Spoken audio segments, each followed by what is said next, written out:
Hi, it's me again with Corel Tips and Tricks. I just did a video on this that somebody posted on Facebook, but I used a tool that's only available in X18 and above. So I thought maybe there's another way, and there is. So we're going to take this, and we're not even going to have to do anything to it. I am going to go to Effects. No, I'm not. You know what? I'm not. I am going to go to Effects and Contour. And I'm contouring on this color. I could actually probably pick this color.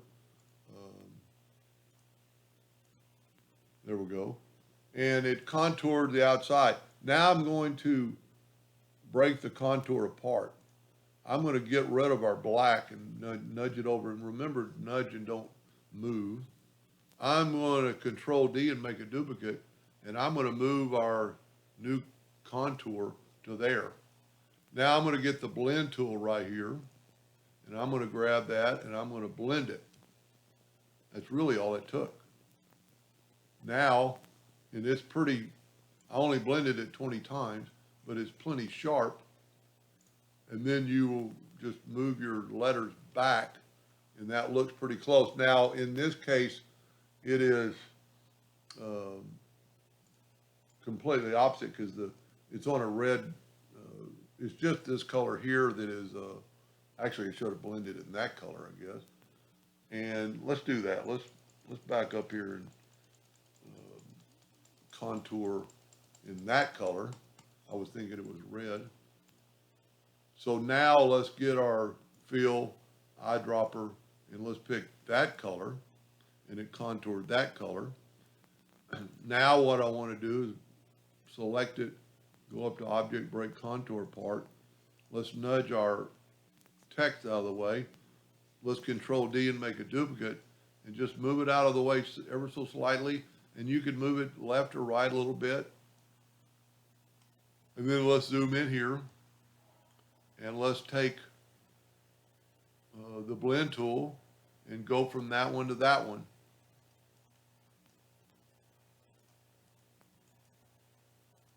Well, there we go. Now we zoom in. Now, the only difference in this one and that one, and it looks fine, and that might work for them. But if they want to cut that out, let's try this. Let's take our text. I don't think we can grab this. It's going to be a blend, so it's not going to work. See, that's a blend. So we don't really have to do that. What we can do is take our, I'm thinking this is going to work, take our rectangle tool, go to Smart Fill, and we're going to use a blue just so it'll stand out. And we're going to fill that in with blue. Then we can move this over, and you see what I'm doing. Now what I want to do, is I want to take our text, and I'm going to left click, right click, and I am going to use this as a smart fill.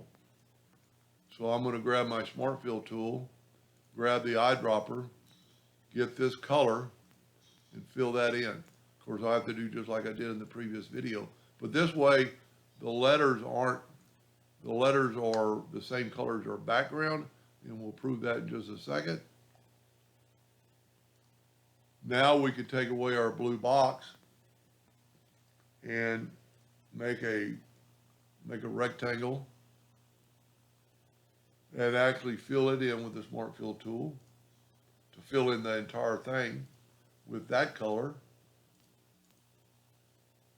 Go ahead and go to Object, Order, Back a Page, and then just nudge our graphic down.